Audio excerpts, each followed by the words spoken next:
A final point then on Crewe, and you said if anyone's just joining us, talking to Danny Murphy here, where he came through at Crewe and made his senior debut at 16.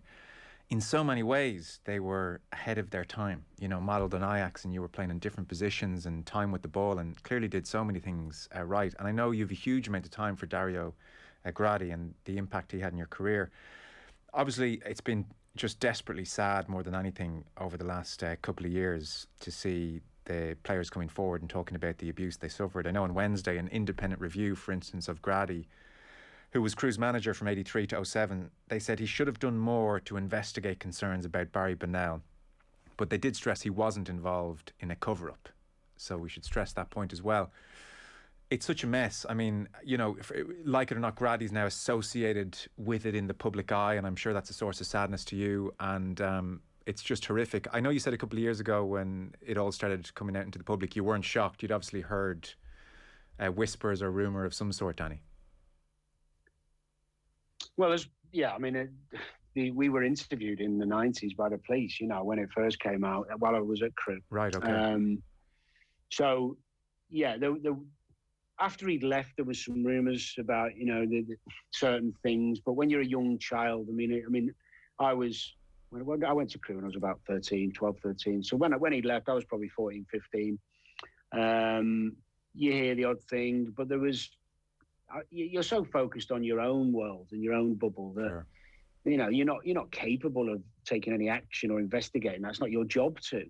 But yeah, there was rumours. And then, of course, a bit later on, when it got exposed in the 90s, we were interviewed and the things started coming out. But the thing to say for me is really simple. And I spoke about this in my column on Sunday.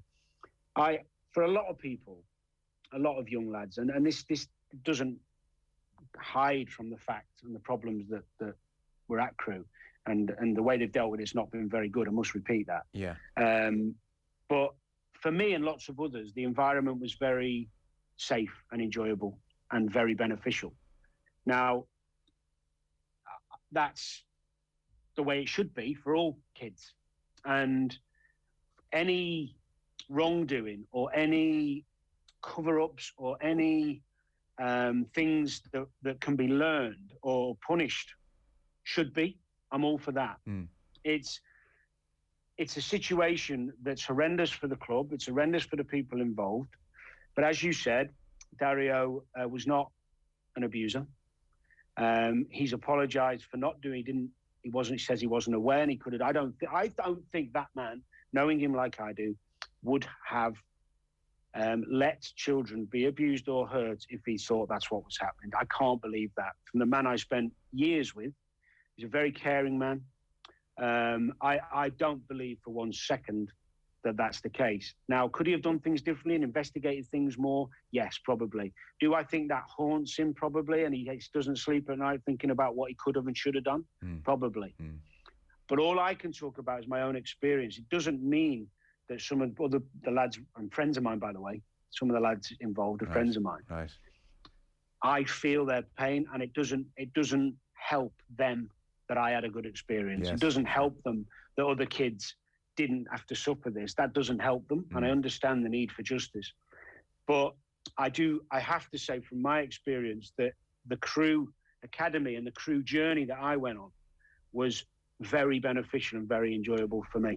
I guess you have to count yourself extremely lucky, don't you? I think your time in Bennell's coincided for maybe a year or so, and he was around. I stayed at his house. Wow. I stayed at his house one evening. One evening I stayed at his house. It was a very normal evening. I didn't suspect a thing.